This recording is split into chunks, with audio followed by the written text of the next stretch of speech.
Joining me now ahead of APFC 4 Night of Champions, one half of the lightweight championship clash. It's Johnny Big Poppa Hopper. How are you feeling, man? 3 weeks out now. Yeah, I'm good, man. Just chilling. It's going to be a special night. Anthony Pettis FC is back, the fourth event, and you have already had a couple of memories made on the show. APFC 2, APFC 3. How did you like for competing on the show, and how excited are you to be back for a title this go? Man, it was almost like a dream come true. I mean, it's not the UFC. That's more of the dream, but to get the opportunity to fight under Anthony Pettis was it was a big move, and I'm glad I took the chance. I get what you're saying with the dream. It's like the next step up the ladder. Obviously, the top is a UFC title, but there's steps you got to make in between. Yes, sir. Yes, sir. So obviously, you're about as experienced as it gets. Many will see the 7-1 record and think it's 8 bouts, but you had a long amateur career as well. You're not a fan of going to the judges, man. Tell me what goes into building your fight style the way that you do. You're ferocious every second in there.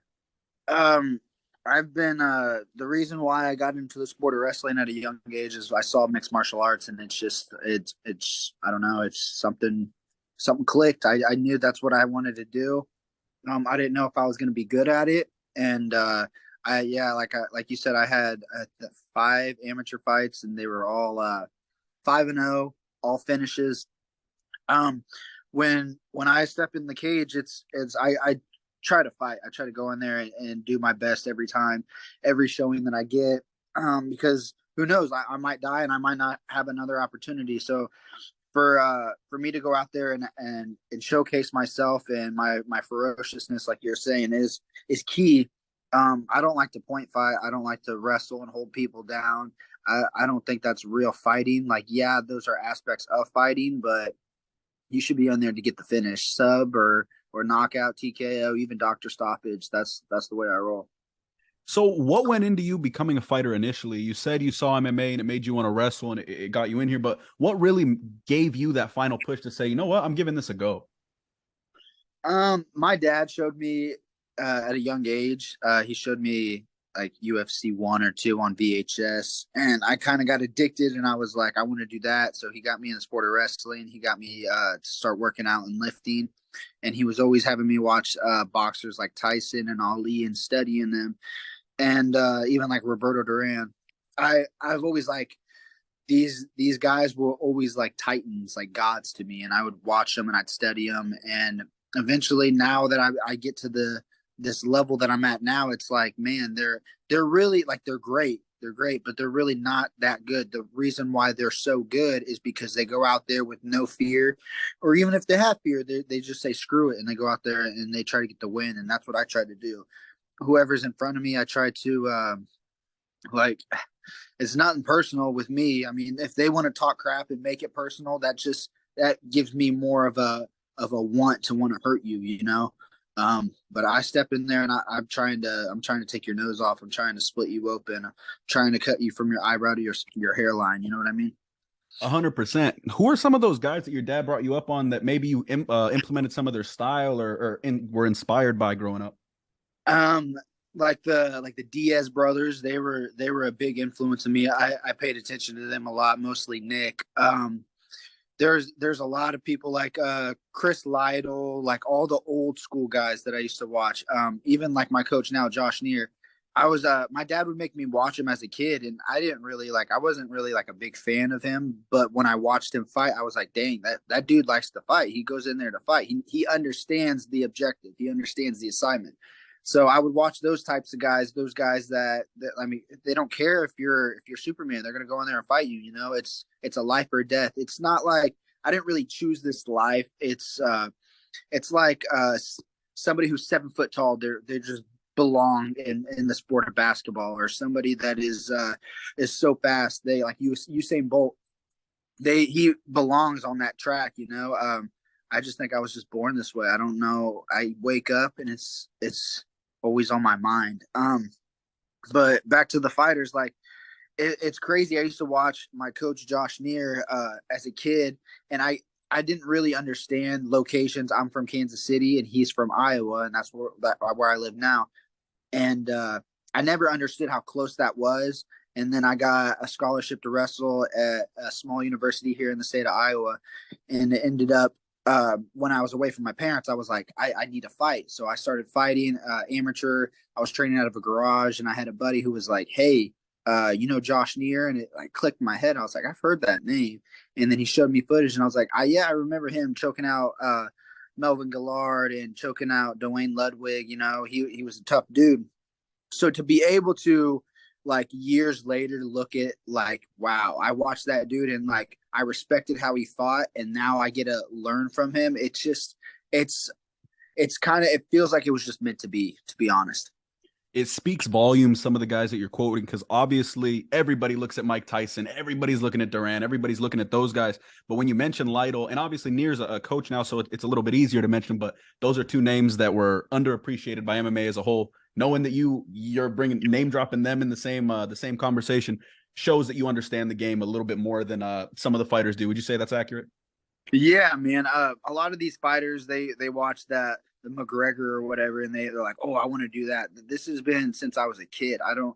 It's not like I as a kid, I was like, "Man, I want to be an astronaut. I want to be a police officer. I want to be a professional football player. I love the Kansas City Chiefs," but I could never figure it out. I never found anybody that looked like me or acted like me.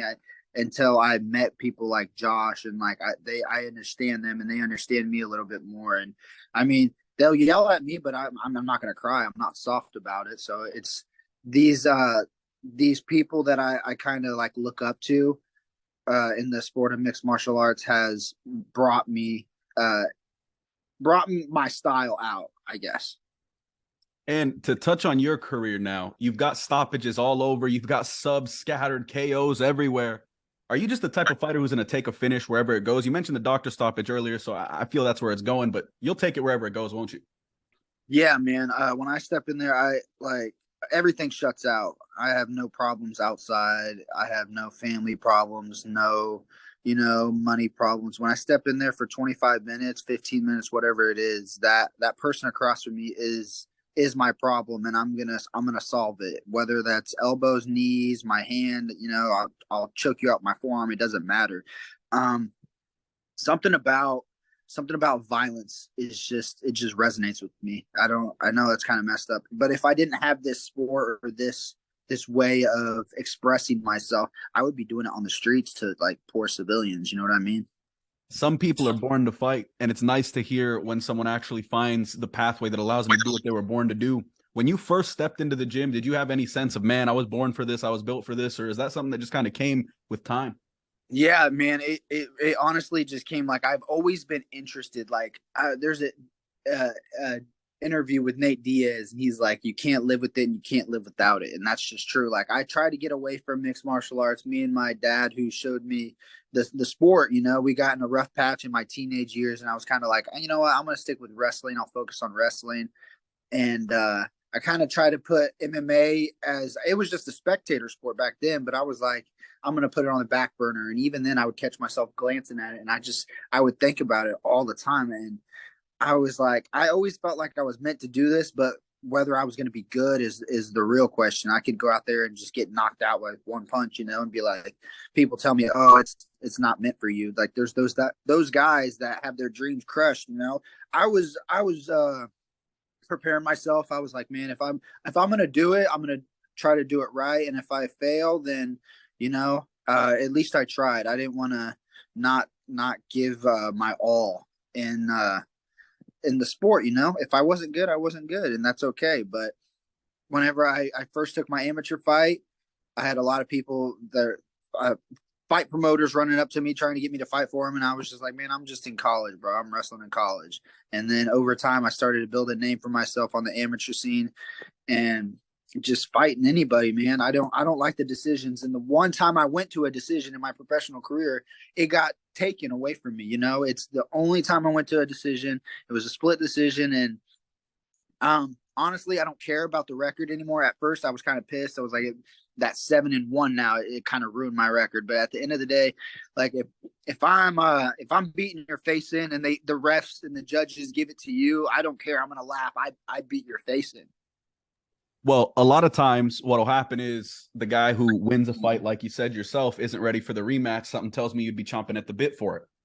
Yeah, I was at first. I was like, I was eager and I was pissed, and I was like, I was really ready to put my forearm in that dude's nose cavity, but he didn't want it for a little bit, and then eventually I kind of got over it, and I took another fight after that, and then that fight I ended up winning, and that fight looked like I lost more than the one that I actually lost by decision. Like the dude in the next fight would kick me in the face and put me in the choke and drop me. First time ever. I never bled before that. I've never been dropped before that, and then I showed like who the hell I am. How does it feel going into those moments? Obviously, you're used to being the hammer, but when you face some adversity, you mentioned earlier that the best or the greats kind of eliminate fear. How do you go about eliminating fear? And in the moment itself, you're clipped, you're in danger. How do you keep fighting through that? Because that's not something that everyone's born with. Yeah, it took a little bit. I used to be kind of an insecure, soft guy growing up, or a kid, rather. I was never really confident in myself, and even whenever I was in college, I wasn't confident. It wasn't up until I was training with my coach Josh Neer. He was still competing at the time before COVID, and I told him I was like, "Hey, man, I'm trying to go pro. I'm trying to go to the UFC. I'm trying to be a world champ." And he told me, "You got to train more. You got to train harder." So I was like, "Okay." So I would come in and I would be essentially his training dummy, and I would get kicked, I would get punched, I'd get taken down, I'd get thrown around, you know. And most people, whenever that happens, they're like, "Yeah, this isn't for me," and they left. But I'm not most people. This was what I was supposed to do, is what I was born to do. And to be honest, I've always been a great fighter. I'll say this: I've been a great fighter, but every success that I've had in my professional career for sure, but somewhat in my amateur career, Josh Neer is the real reason why I've been succeeding. It's interesting to hear that because a lot of guys credit their staff, but it doesn't always seem like guys fully understand it. And I really do think that you found the team that just gets how to get you going and gets how to click. It's crazy to hear how many top fighters end up becoming the way they are, starting off as a punching bag in the training room, but that's the process. That is the process. You gotta be the nail every once in a while, because it's not always gonna you're not always gonna be the hammer in the cage, and people are gonna be like, "Oh, you got dropped." Well, guess what? I'm still in the fight. I'm still gonna kill this motherfucker. And obviously, being the nail allows you to face adversity that otherwise you may not. If you're training with bodies who are better than you in certain areas, it doesn't matter if you're a UFC champion. That's how you continue staying atop. Would you say that that's a mindset that you've got? Always learn and always be willing to take a beating from someone who can teach you something. Yeah, man. Ever since I was a kid, my dad would throw me around and try to toughen me up. He'd punch me, he'd kick me, you know, throw me around, and I would just get mad, and I would come back, and I would just try to come back more and more and more. Growing up, when I first started wrestling, I was 8 years old, and these kids have been wrestling since they were 4, so they had 4 years on me. And at first, like, I couldn't really compete with them. Like I could hold out in areas, but once I later in the year started to understand the sport, I was smoking those kids, and eventually I would get to the middle school level and I was getting beat up, and then the high school level I was getting beat up. So it's never been I never was like the tough guy, the guy that everybody was scared of or intimidated. I was never that guy up until I started fighting, and now everybody's all ranting and raving about me. It's a lion awakened when Johnny Hopper's in the cage, you could say. So I Yeah, wanted to ask you yourself, obviously you're fighting for the first ever lightweight title at APFC, and that's got to be a crazy moment for you. How is it preparing for this bout? Is it the same as every other bout? Is it any different at all? yeah, man. If I'm gonna, so I fought for Pettis the first time in August, like August 12th, and that was a Friday, I believe. And this next event is on a Sunday. But the the first time I fought, it was on a Friday, and then that Saturday happened, and then that Sunday happened. That Monday, I was already back in the gym. And then my next fight after that, the November one, it was on a Friday again. Saturday, Sunday, Monday, I'm back in the gym. This isn't. I'm not a guy that's I'm gonna win a fight. I'm gonna go party. I'm gonna live up life. That's not it. That's not a fighter. I was born to train. I wake up and I train. I wake up and I try to eat best. I try to drink my gallon of water. I try to run my miles. I lift my weights. I punch my bag. I drill my wrestling. I do everything I can to become the best version of myself every day. How much credit would you give to your dad for instilling that work ethic in you? Obviously, he showed you the tapes and all, and you said that he was even getting to work with you early on. A lot of guys don't have that system. Is that kind of one of the main factors that's been able to keep you honestly about as smooth a pace or a smooth a track through MMA as you could? Yeah, it was like him and I weren't really we couldn't really connect. We weren't really similar in many ways. He looked very different from and that's just the way it is sometimes. But mixed martial arts was something that we could talk about, and we could laugh about, we could debate about, we could do anything. It's a We could common have fun with language. it. It was a common language. It was like he wasn't a good wrestler. He wasn't no Golden Glove boxer, but I seen the man fight, and it was kind of intimidating. There's not many people in this world that intimidate me, but my dad and Josh Neer are two for sure. Some guys are born to scrap, and them two both sound like it. Obviously, we've seen Neer in there, but I'm going to take your word for it. Your dad brought up a hell of a fighter himself. Now moving towards a title fight. What do you know about your opponent, man? Josh Rohler, battle tested, has some good wins, losses to some tough competition. It's a tough fight. What do you know about him? Man, I can't give nothing but respect. I usually I like to talk crap and you know sell a fight a little bit, but it if they got a hold of 10 people. He was the 10th opponent to finally say yes. Nobody wanted to accept this fight. Nobody, these guys that want to act like they're fighters, they're not fighters. These guys want to have their records and work their way towards the UFC so they can look pretty and hold guys down. That's not me. I'm going in there and I'm hurting you. And that's what this dude does. If you look at him, he looks like his nose has been broken. He's got cauliflower. This dude's a rough dude. He likes to fight. I've had plenty of people that come up and they're studying film on him, and they're like, man, this guy likes to do this. He's this, he's this. And he's good all around. He's a tough dude, and he's got a solid skill set. He's the number 10 guy that they got a hold of. I even tried to take a fight on 2 weeks' notice in California in a different promotion. APFC couldn't find me somebody, so they're like, okay, we're gonna try to see if we can get you a fight short. It was a 2 week fight at 170, and the guy still said no.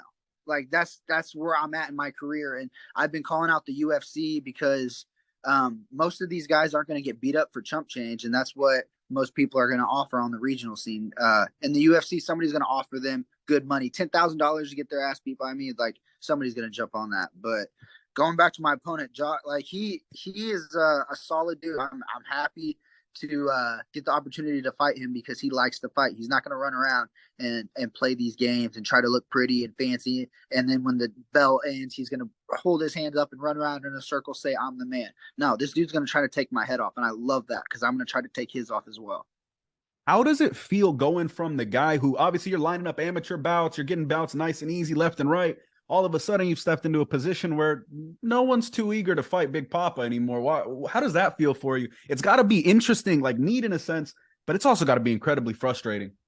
Yes, man, because if I'm not fighting, I don't get paid, and I can't eat, I can't pay my bill. This is how I make a living. A lot of these guys they don't want to fight me. This started happening a couple years ago on the regional scene here in Iowa, and I would get promoters. They're like, "Oh, we can't find anybody." So, but the guy that you fought before wants to rematch you, and I'm like, "Bro, just give me somebody." Then eventually they couldn't find anybody. Then I got a hold of, or Pettis got a hold of me, and APFC got a hold of me, and they wanted me to fight this guy who fought twice in the UFC already, and he hadn't fought in like a year, and they were gonna like, okay, this is a good matchup, and I said yes. Like I where I want to go is where he was, and I can prove it. I know I can beat that guy. That guy backed out, so they ended up finding Kindig. Kindig's the man for that. He was an undefeated dude putting his record on the line, With the hell and of a background, by the way. yeah, he's a stud, bro. And I mean, I don't want to disrespect him, but I went in there and I waxed him just because it's just who I am. It's just what I was meant to do. And it's the same like with Juan Roman the last fight. That dude's a fucking stud too. He's a guy that if you don't show up right, he's gonna put you to sleep. So to go in there and not only get the finish, but to showcase myself for I don't know, it was like 14 and a half minutes. That's what I like. This will be the third straight appearance on APFC. Obviously, all of the opponents have been a little tougher, a little tougher, a little tougher. What do you got to say about getting these fights and having some guys step up on the regional circuit to face you? Because it's not always easy to find these guys. No, these guys they deserve a lot of respect and they deserve a lot of money to fight me. You know what I mean? They're not getting in there, and we're not playing patty cake. I'm going in there, and chances are I'm going to split them open and hurt them. They might spend the night in the hospital, and that's okay. I'm willing to spend the night in the morgue. You know what I mean? I don't care if I die doing this. This is just what I was born to do. I can't explain it. I didn't choose nothing. This life chose me. I wish I could have chose something like competitive eating. I love to eat. But instead I got to cut weight. I have to run. I hate running. I hate everything about almost this sport. The pain, everything sucks. You know, it's not fun anymore. It started out as fun, entertaining, spectator, but when you get down to it and you become a professional, this isn't fun. And then you realize, yes, there's more to life than fighting, but all of us fighters are in just a jet stream of connections, and we're trying to fight each other and see who's the baddest dude on the block. And I know I am, and I'm gonna prove it here soon. It's funny because it's a terrible thing. It's brutal. It hurts. It's rough. You don't want to get up for it, but you can't live without it. And I'm sure you compare every aspect of everyday life to a fight in some scenario. Yeah, man. It just can't get out of my way. I play video games. I try to get away from that, and eventually I play Call of Duty. Why am I shooting somebody? I want to punch somebody in a video game. You know, it's kind of weird. I can't explain it. There's no form of competition that can compete, can it? No, man. And this is the craziest thing we can do, like the wildest game, to put a shin on somebody's chin or an elbow on somebody's forehead. Man, who does that? If you were forced to say how this fight goes April 23rd, what does your gut tell you, or what would you think is an ideal finish? I can see a good fight on the feet, and say I touch him up early and get him to start desperation wrestling, that's going to be perfect. Or if I hurt him on the feet and he wants to stay on the feet, then I'll end it on the feet. It doesn't matter. If he comes in for a shot, he's going to be greeted with an elbow or a submission. He's going to be greeted with a knee and in his solar plexus. There's going to be all kinds of pain coming from me. And if he's willing to deal with all that pain, he's going to be in for a great fight. And I am so excited to hear that. I'm really excited for this one because it's not often you find guys at this high a level ready to throw down and that come ready for war every time out. APFC 4 is going to be a special night. One thing I do want to ask is, how would you compare the grind of MMA to the wrestling grind? Obviously, wrestlers are known for a heavy, heavy grind. You did it in school. You did it growing up.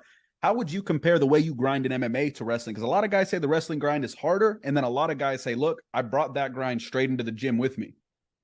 Yeah, that grind, it was gritty, man. I wrestled a whole college season with the torn ACL, and I had some people that I would call my friends or teammates, and they would be grabbing my knee and twisting it in different ways. I didn't have a ligament in there. So it was a gritty grind, I'll tell you that. MMA is its own difficulty, and just like wrestling's hard because you have to be good at it and you can't punch somebody. But MMA is hard because you can punch somebody, you know what I mean? Or you can get punched, or you can get elbowed, you can get choked. So it's kind of hard to say which one's harder. The grind of waking up every day in wrestling, and you had no choice, you know. Right now I could quit. I could be like, yeah, I'm done fighting. This thing's too hard, you know. I could easily do that. But why do something that's easy? I want to do something that's hard, you know. And wrestling was hard.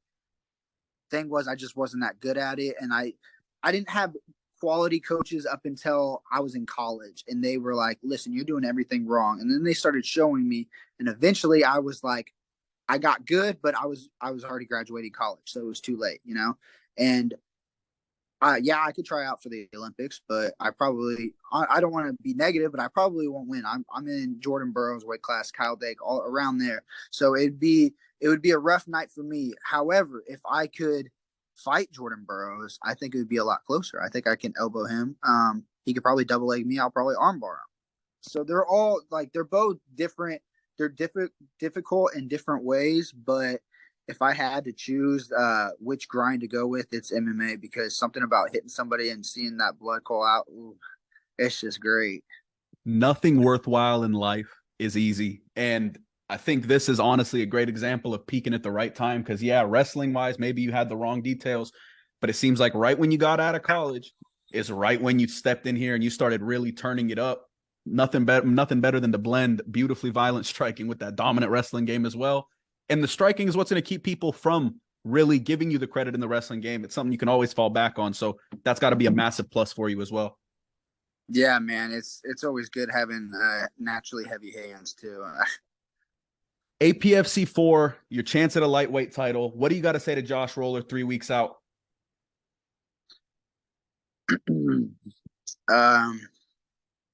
Rock and Roller, I think that's his nickname. I hope you're training hard. I pray you're training hard because I am, and I'm coming for a fight. I'm coming for a finish, and I know you are as well. So, my man, stay healthy, stay training hard. I'll see you soon. If all goes well, April 23rd, what's the rest of 2023 look like in your mind? Man, Dana better give me my shot. That's all I got to say. I'm out here struggling. I'm living in a 1-bedroom apartment doing my best, and my best. I found my own sponsors. I found everything on my own. I've done this whole career on my own, and for me to not get rewarded in any type of way is kind of frustrating. It's kind of disrespectful. Those guys in the UFC, the higher level, Mick Maynard, Sean Shelby, Dana, whoever, I know they know who I am. They know my name, and they're sitting there and they're like, oh, he's not ready yet. And they're sipping on their expensive wine while I'm over here drinking tap water, running my miles, hitting my bag. I'm coming for everything that's mine. This could be the year. And hey, it's a hell of a statement to make with potentially 3 straight wins, potentially 3 straight finishes, and a Fight Pass World Championship on the worldwide leader UFC Fight Pass. I think this one may be the one that gets it done. But Johnny, thank you so much for joining me, man. We're going to have to do quite a few of these in the future. The time has flown by. But what do you got to say in closing, and why should everyone tune in to APFC 4 Night of Champions? This is just what I was born to do. There's something about it that whenever you watch somebody do something that they were born to do, that you're just naturally attracted to. Like Pablo Picasso, he was supposed to paint. I was supposed to fight. I can't explain it. Anybody that wants to tune in, please do. You will be impressed, and I promise you will never forget my name. One of the best prospects in the Midwest, Johnny Big Poppa Hopper, goes for APFC Gold April 23rd. We're 3 weeks away. You can tune in on UFC Fight Pass. Make sure you're following Johnny at Mr. Consistency on the social medias. Make sure you're following APFC MMA, and we'll see you all April 23rd for the Lightweight Championship.